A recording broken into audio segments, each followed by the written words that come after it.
Hi everyone, and thank you for joining another Ready to Ride Pilates horse rider session. In this one we are going to be looking very specifically at your hips and glutes. It's all going to be in standing, so you don't need to have any equipment, don't even need a huge amount of space, just a little patch where you can stand.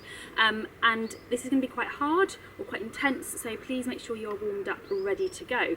So let us start. I suggest you have your hands onto your headlights to start off with. Make sure your pelvic floor is onto floor 3, and we're going to open out through your hips. So you're going to bring your leg up, out and down, and the other leg up, out and down. Keep your shoulders nice and level. They will move a little bit, but this focus for this exercise is all about your hips, so try not to cheat and make yourself think that you are doing a lot of hip movement when actually you're cheating and moving a lot through your body.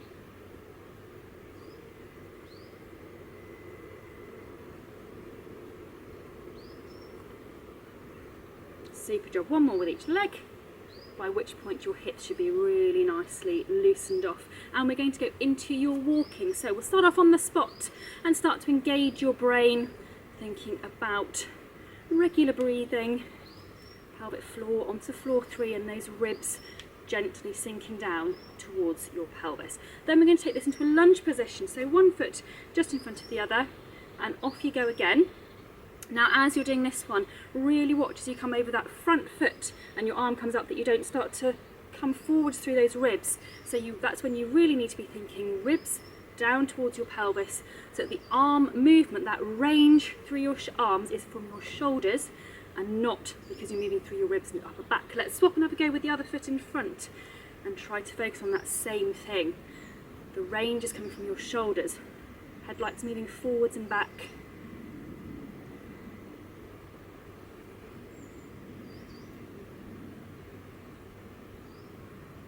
Super job. Okay, last one. Great. Feet approximately back underneath you. I suggest you have your hands onto your headlights because we're going to move on to your curtsy now. And with your curtsy, try to keep relaxed and level through your shoulders. Try not to get tense up around there. We're working your pelvis. We want relaxed stability up around through your upper body. So to start off, we'll just keep them small. Little step and a little cross and a dip. So thinking relaxed, level shoulders, headlights to the front. Okay, then we'll see if we can make them a little bit bigger. So slightly bigger cross, step, and slightly bigger cross, bigger step, bigger cross. Still thinking level shoulders as much as you can, minimal tension, and headlights to the front. They will have to move, as you make the movements bigger, your headlights will have to move a little bit, but it's about controlled movement and not just letting them go where they feel like it. Okay, we're now going to change it so you're going to step behind. So you step wide, then you step behind. Step wide, step behind, step wide, step behind. Still as much as you can, keep your upper body still and relaxed. Your headlights will have to move, but keep that movement smooth and controlled. Okay, now we're going to try and combine both of those elements. So you're going to step behind and wide. So step behind and wide. Your headlights, as you will see from mine, they have to go, but just watch that you don't do this. So they have to move with you to allow that leg to cross, but it's how much you control it from your pelvis. And again, relaxed, level shoulders.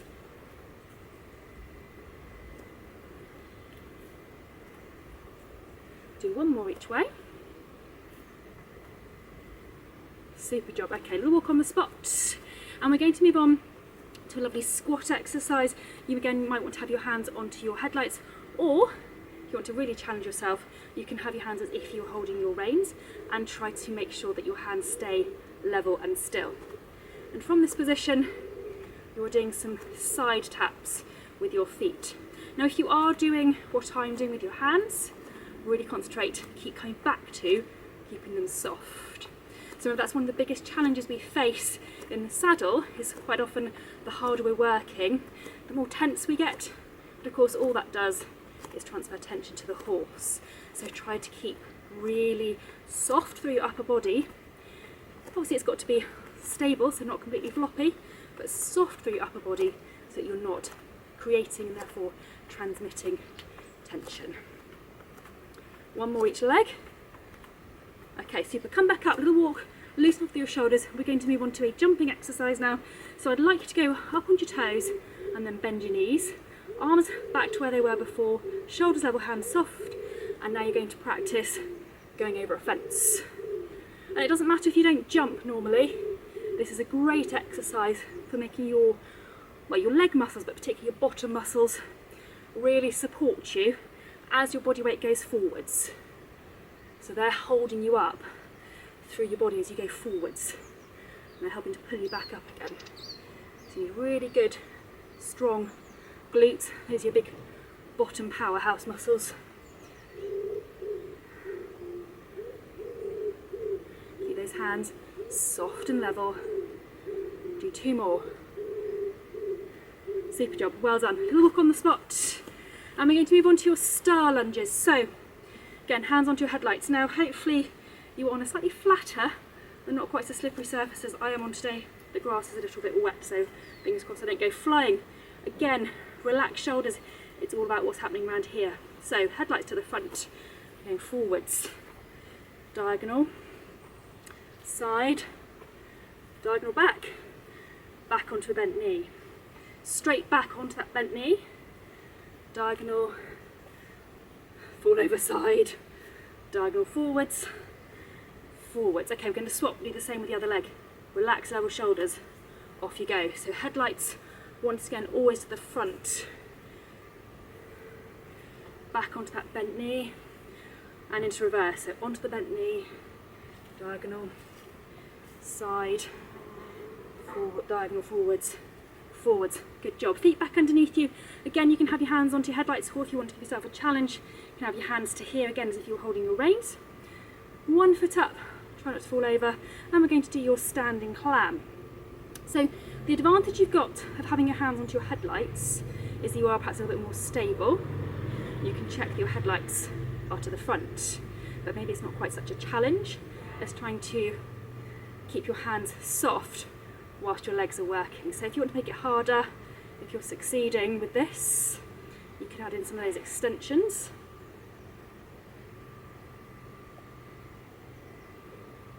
Keep your hands soft though, where they are level. Last one. Super job. Okay, let's swap and go with the other foot or the leg. So again, headlights to the front, relax shoulders, soft, level hands, and nice turn out. Keeping the headlights always to the front. That movement is coming from your hip, remember, not from anywhere else, not through your pelvis, not through your spine. If you want to make it harder, off you go with those extensions. Keep checking, are your hands still soft if they're in this position? Are your headlights to the front? Do 1 more. Super job. Okay, feet down, arms down, give everything a bit of a shake and a move around. We're going to move on to your warrior, and so you want to give yourself enough space to be able to move forwards and backwards. I will go sideways, hands once again as if you were sort of holding your reins, 1 leg off the floor, and your aim is to get to here and then come back again. However, if that doesn't feel safe for you, you can just move really as far as you feel safe and confident and comfortable to do. The secret here, or the key really, is again that your hands are staying soft and level, get my words out, and that leg that you are standing on is providing you with a stable base. So that stability is from your hips or hip, and then you can be controlled in your hands. 1 more this way, and then we'll swap and do the same thing with the other leg. So again, relaxed, soft shoulders and hands, and off you go. Same rules apply though, particularly if you might find that one leg is better than the other. If you want to just work in this range, that's absolutely fine, that is what you do. So you go with what you are safe, confident and comfortable doing, but keep coming back to your checklist. Are those hands staying soft, and are they staying level?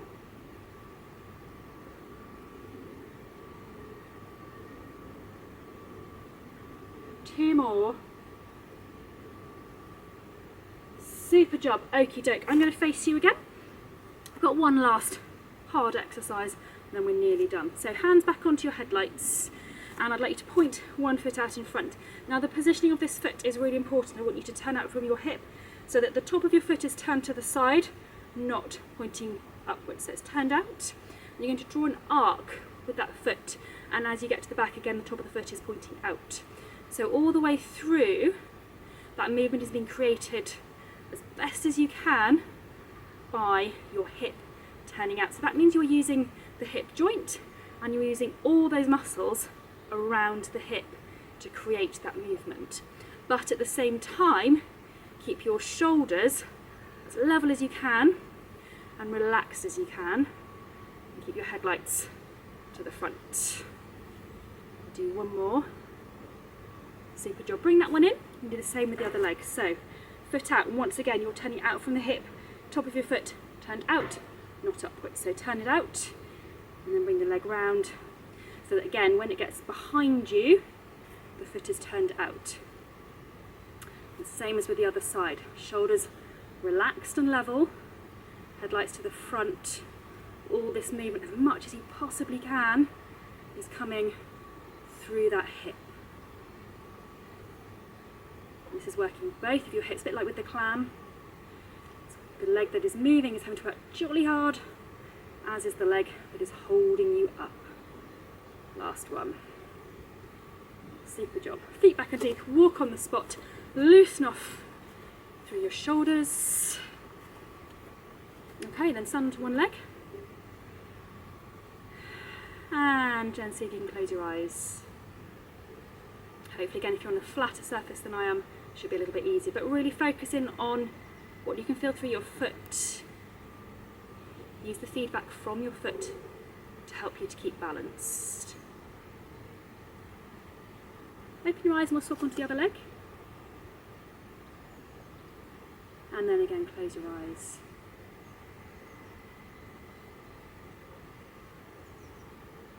And just focus your mind onto your foot.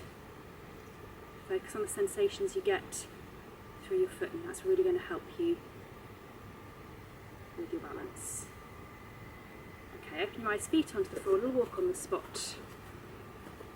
And then hold your hands together, turn them over, push forwards for a big stretch, and up for a big stretch.